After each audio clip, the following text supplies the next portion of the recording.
Hello viewers out there, welcome to G9IJA TV News Headlines. Today is a wonderful day. Hope you slept well. How was your night? And of course, right here from our studio, we're saying Happy New Day. I'm your host, Dr. Champion, and I hope that you have been following us on our social media platforms. If you've not been doing so, please kindly like, comment, check out our videos, and of course, subscribe. And please share our videos on all our social media platforms. And is trending again. NLC president have been invited by the Nigerian police force, and tongues are wagging. At Jero's invitation, NLC accuses federal government of harassing labor leaders. And of course, there's a new threat of probably an imminent nationwide strike. And for the Guardian newspaper, we have prioritizing workers' welfare as minimum wage implementation kicks off. Prioritizing workers' welfare as minimum wage implementation kicks off.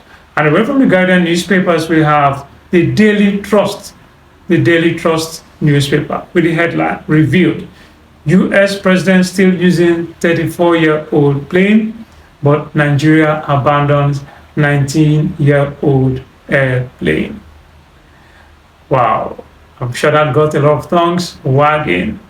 Take that again. Revealed: United States president still using 34-year-old airplane, but Nigeria abandoned 19-year-old aircraft. What's your take on that? You can always leave your comment on our comment section, and we promise to get back to you.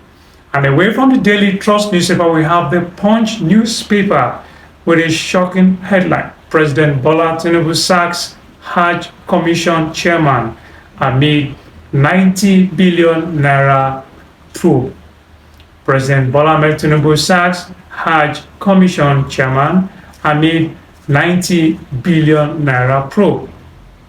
And for the AfricanReport.com news, Chinese firm G9IJA rejects Nigeria's $5 million offer, seizes presidential jets.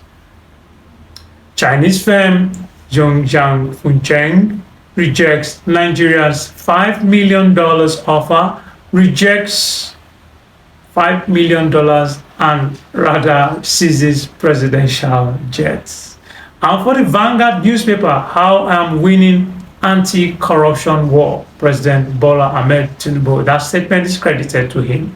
How I am winning anti-corruption war, President Bola Ahmed Tinubu. And for the Daily Trust, female student hired to act as girlfriend for 15,000 naira found dead in Kwara State.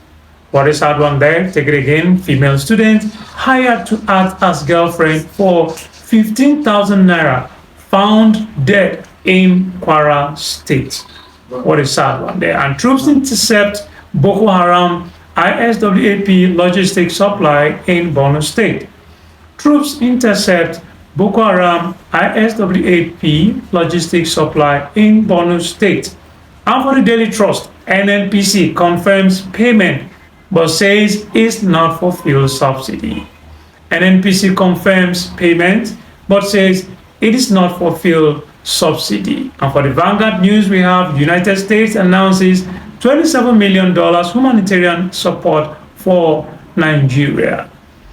United States announces $27 million humanitarian support for Nigeria.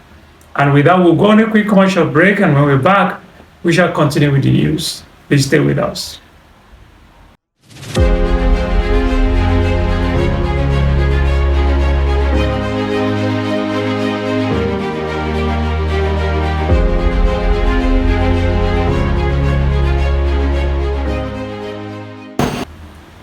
Welcome back, and in case you're just joining us, the G9IJA TV News headlines this morning. And of course, we are looking at the sack of the Hajj Commission chair amid 90 billion naira probe.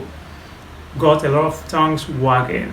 Now the news in detail. According to the Punch newspaper, we have President Bola Tinubu on Monday appointed Professor Abdullahi Usman as the executive chairman of the National Hajj Commission of Nigeria, effectively sacking Jalab Arabi, whom he appointed last October. Arabi's removal comes amid 90 billion naira Hajj subsidy probe by the Economic and Financial Crimes Commission (EFCC), which has seen Arabi being grilled and detained. His removal was announced in a statement on Monday by the President's Special Advisor on Media and Publicity, Ajuri Ngelale. The statement was titled, President Tinubu appoints Chairman of National Hajj Commission. 16th August 2024, the EFCC said it detained Arabi and NAPCON Secretary Abdullahi Kutangara over illegal withdrawal and the alleged mismanagement of the 90 billion naira 2024 Hajj Intervention Fund. A total of Saudi Royal 314,098 was recovered from the Commission's chairman and other ranking officials. The anti-graft agency said that it discovered from the 90 billion Hajj subsidy, Arabi fraudulently overpaid himself and others above the necessary operational cost. Meanwhile, the presidency described the new NAPCON chief, Usman, as a renowned scholar with qualifications from two Islamic universities, University of Medina and Peshawar University in Pakistan. He is also well grounded in Hajj operations, having served as the chairman of Kano State Pilgrims Board and successfully superintended the operations of the largest quarter of state pilgrims in the country, it added. The appointment is subject to confirmation by the Senate. Ngelale said the president expected the new NAPCON chairman to discharge his duties with integrity, transparency, and utmost fidelity to the nation. Details of that can be seen in the Punch newspaper. If you're interested in that story, please grab yourself a copy.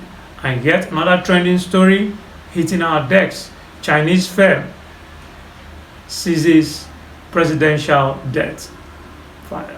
That is very, very pathetic. And of course, a lot of people have spoken ill about this trend and wish that the president would do something to nip this in the bud.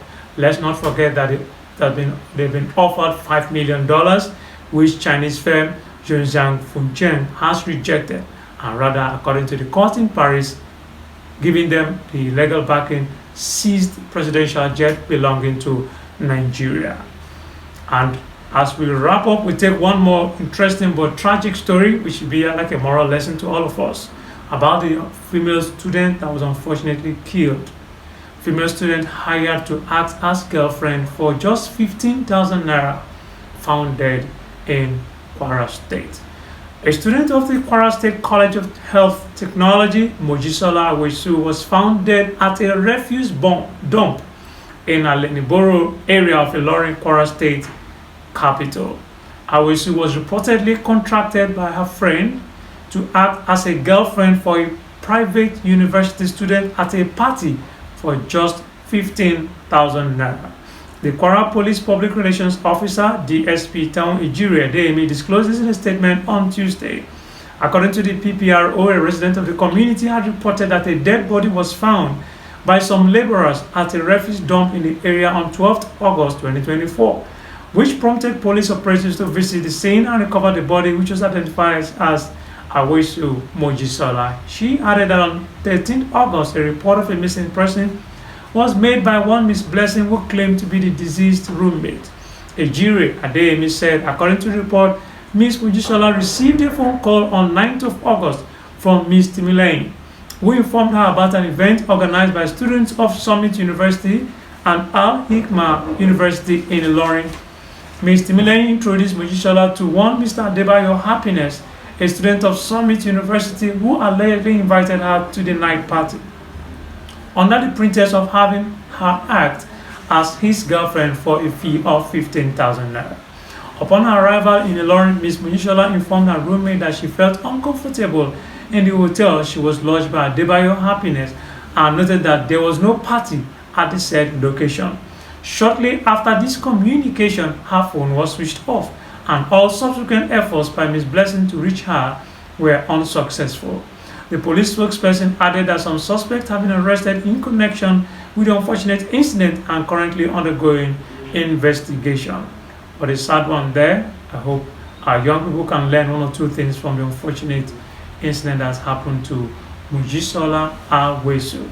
And let's take one more. United States announces $27 million support in terms of humanitarian aid for Nigeria. Now the news in detail. According to the Vanguard newspaper, the United States government has announced a $27 million humanitarian aid package for Nigeria to assist vulnerable populations and build resilience against food insecurity and climate change impacts. The U.S. mission in Nigeria, which stated this on Tuesday in Abuja, said the funding was part of the U.S. government's $356 million humanitarian aid package to sub-Saharan Africa.